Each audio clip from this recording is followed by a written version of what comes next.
So before we begin, if you're using the guided notes, the organizer for the settling of the Kansas Territory Ed puzzle, you want to be using this. It's just really simple, two sides, one for anti-slavery, one for pro-slavery, and it goes right along with the presentation. So let's get going. So we're looking at who came to Kansas, why they came. Of course, this is after the passage of the Kansas-Nebraska Act, and we're trying to settle this into a state. And the idea of popular sovereignty is going to be used. So the people get to vote on whether or not slavery will exist here. So both pro-slavery and anti-slavery settlers come to Kansas. Missouri, you have to remember, was a slave state, so there was a large fear that Kansas would easily become a slave state because settlers would just move in for that fresh land that was now open and vote for slavery to go there. But anti-slavery settlers are not disheartened by this, and you'll see why. So here is again that map of what the United States looks like after the Kansas-Nebraska Act. That Kansas and Nebraska territory open for popular sovereignty. And Kansas, of course, is also very close to other slave states, not just Missouri. It's wedged right in there. So the two sides. Pro-slavery. Pro-slavery forces quickly established the towns of Atchison, which is up north along the Missouri River, and Leavenworth. You know that well. And they are mostly from Missouri, obviously. They are cities that sat right along the river. Anti-slavery forces, most of these people are actually free soilers, meaning they didn't really care about slavery ending where it was already in the South. They just didn't want more land being taken up for slavery because they couldn't compete financially or economically with free labor. And if that land was taken up, that's less for them to use as starting just simple farms as a family.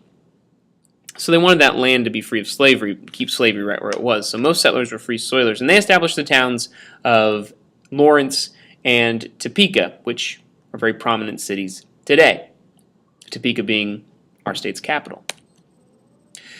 Then there were the abolitionists, who were part of the Free State movement, but these abolitionists wanted to eradicate slavery from the United States, get rid of it completely because they believed it was immoral, against God's laws, and had this great fear that they would actually allow slavery to exist in the entire United States, that the government would do that. And they just saw it as something that had to be gone everywhere.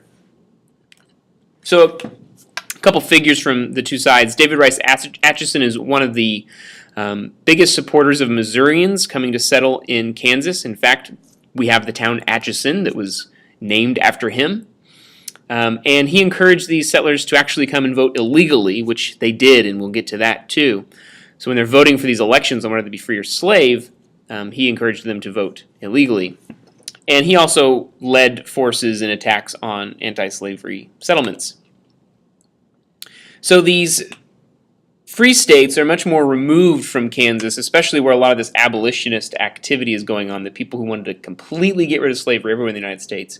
And so we have the development of these immigrant aid societies from these New England states that I have pictured over here on the right.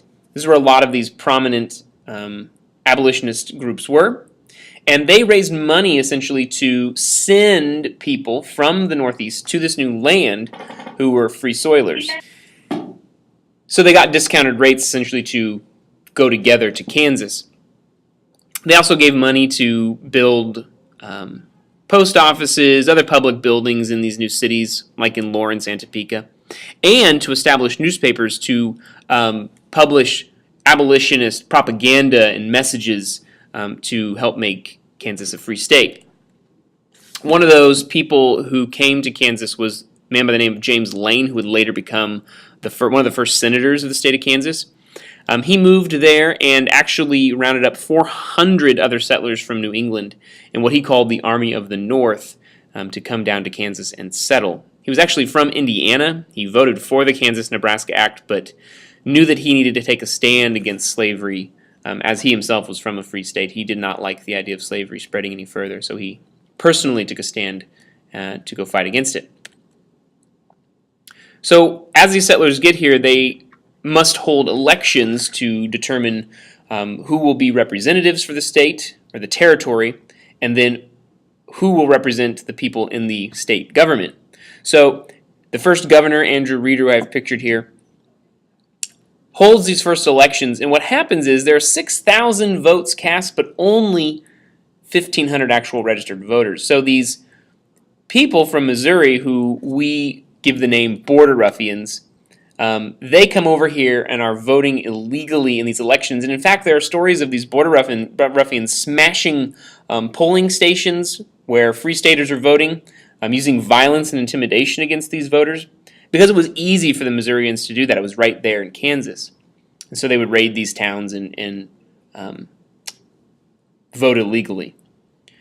And believe it or not, because of those illegal votes, it was a pro-slavery government that was elected, and the Free Staters were outraged by this because they knew there was all this illegal voting going on, and they dubbed it the bogus legislature. So the Free State settlers, the abolitionists, they thought that that was ridiculous, this nomination of the bogus legislature, and so they decided to hold their own separate convention to elect a government. And so they do. They elect free state representatives. They write a constitution that bans slavery. And now what happens is we have two separate governments in Kansas operating at the same exact time, one pro-slavery and one a free state. So very confusing times going on. And this is going to lead to conflict and violence in the Kansas territory.